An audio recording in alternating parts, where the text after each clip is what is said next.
தேவனுடைய பரிசுத்த நாமங்களுக்கு துதிகன மகிமை உண்டாவதாக. ரோமர் 10ஆம் அதிகாரம் இருந்து என் ஆண்டவர்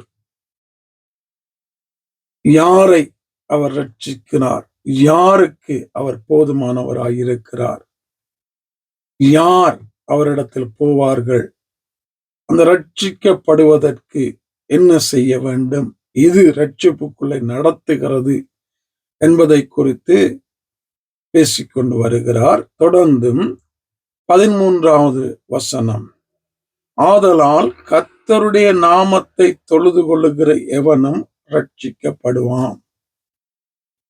என் ஆண்டவராகிய அந்த இயேசுவை, பிதாவாகிய தெய்வத்தை, ஆவியானவரை புரிந்து ஏற்றுக்கொண்டு அவர்களை தொழுது கொள்ளுகிற எவனும் அந்த நாமத்தை மட்டும் நல்லா ஞாபகத்துல வச்சுக்கொள்ளணும். கர்த்தருடைய நாமத்தை தொழுது கொள்ளுகிற எவனும் ரட்சிக்கப்படுவான்.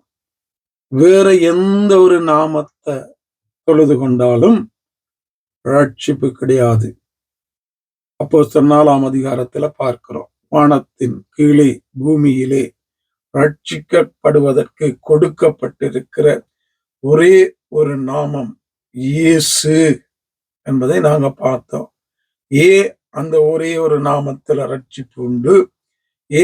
அந்த இயேசுவின் மூலம்தான் ரட்சிப்பு என்று நாங்கள் பார்ப்போமானால், அவர் ஒருவர் தான், அந்த ஒரு தெய்வம்தான் மனிதனுக்காக தன்னை தாழ்த்தி பூமியில வந்து மனிதனை எப்படி அவன் வாழ்ந்தால் அவன் தேவனிடத்தில் வர முடியும் என்று கற்றுக் கொடுத்து, அதை கற்றுக் கொடுக்கும்படியாக சீசர்களை உருவாக்கி, அதற்கு பின்பதாக அந்த மனிதனுடைய பாவங்கள் கழுவப்பட வேண்டும், அவன் மீட்கப்பட வேண்டும். அந்த பாவத்துல இருக்கிற அந்த பாவம், அந்த இரத்தத்துல இருக்கிற அந்த இரத்தத்துல இருக்கிற அந்த பாவம் மாற்றப்பட வேண்டும், நீக்கப்பட வேண்டும் என்று பரிசுத்தமான தன்னுடைய இரத்தத்தை சிந்துவதற்கு, இந்த ரட்சிப்புக்காக தன்னை கொல்ல கொடுப்பதற்கு, இந்த ரட்சிப்புக்காக தான் பாடுவதற்கு இந்த பூமிக்கு வந்து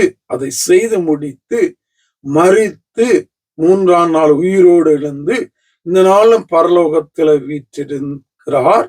வீற்றிருந்து தன்னுடைய பிள்ளைகளுக்காக பரிந்து பேசிக் கொண்டிருக்கிற, மீண்டும் தன்னுடைய ஜனங்களுக்காக வரப்போகிற ஒரே ஒரு தெய்வம் இயேசு. அதாலதான் அங்கே அப்போஸ்தலர் 4ஆம் அதிகாரத்துல பூமியின் வானத்தின் கீழே பூமியிலே கொடுக்கப்பட்டிருக்கிற ஒரே ஒரு நாமம் ரட்சிப்புக்கின்றது இயேசு. அப்ப இங்க அவருடைய நாமத்தை தொழுது கொள்ளுகிறவன் எவனும் ரட்சிக்கப்படுவான். அவருடைய நாமத்தை மட்டும் நல்லா விளங்கிக் கொள்ளணும். வேறு எந்த ஒரு மதமோ வேறு எந்த கடவுள் என்று சொல்லுகிறவர்களையும் தொழுது கொண்டு இயேசுவையும் தொழுது கொண்டா ரட்சிக்கப்படுவோமா? கிடையாது. இயேசுவிடத்துல போவோமா? கிடையாது. இயேசுவை மட்டும், பிதாவாகிய தெய்வத்தை மட்டும், ஆவியானவரை மட்டும் தொழுது கொள்ளுகிறவர்கள் மட்டுமே ரட்சிக்கப்படுவார்கள், தேவனிடத்துல போக முடியும். நாங்க இயேசுவை ஏற்றுக்கொள்றோம், மரியாதையும் கும்பிடுறோம், அந்தோனியாரையும் கும்பிடுறோம், நாங்க அல்லாவையும் கும்பிடுறோம், நாங்க முருகனையும் கும்பிடுறோம், பிள்ளைகளையும் கும்பிடுறோம், ஆனா நாங்க இயேசுவையும் கும்பிடுறோம்னா கிடையாது. இயேசுவை மட்டும், அந்த ஒரே ஒரு தெய்வத்தை மட்டும், அந்த ஒரே ஒரு உண்மையான இந்த வானத்தையும் பூமியையும் சமுத்திரத்தையும் அதில் உள்ள யாவற்றையும் படைத்து ஆளுகை செய்கிற, அதை எப்படி தான் உண்டாக்கினவர் என்றும், மனுஷனை தான் எப்படி உண்டாக்கினவர் என்றும், அங்கே ஆதி ஆமத்திலிருந்து மனிதன் சிருஷ்டிக்கப்படுவதற்கு முதல் இருந்து இந்த நாள் வரையும் என்னென்ன காரியங்களை தான் செய்தார் நடந்து என்று எழுதி வைத்திருக்கிற அந்த தெய்வத்தை மட்டும் தொழுது கொள்ளுகிறவர்கள் தான் தேவனிடத்துல போக முடியும். அந்த தெய்வத்தையும் தொழுது கொண்டு தெய்வம் இல்லாத மற்ற காரியங்களையும் தொழுது கொண்டு பின்பற்றுகிறவர்கள் தேவனிடத்துல போக முடியாது. ஒரே ஒரு தெய்வம் தான். அதை நல்லா வழங்கிக் கொள்ளணும். பிதாவாகிய தெய்வம், வார்த்தையாகிய இயேசு, பரிசுத்த ஆவியானவர். இந்த 3 பேரையும் ஏற்றுக்கொண்டு அவர்களை பின் செல்லுகிற, அவர்களை தொழுகிறவர்கள் தான் ரட்சிக்கப்படுவார்கள். இதுல கவனம் இருக்கணும். எல்லாத்துட்டையும் நாங்க போவோம், எல்லா கோயிலுக்கும் போவோம், எல்லாத்தையும் கும்பிடுவோம், இயேசுவையும் கும்பிடுவோம்டா அது இயேசுவை நீங்க கும்பிடாம இருக்கிறது உங்களுக்கு நல்லது. அதால எந்த பிரயோஜனம் கிடையாது.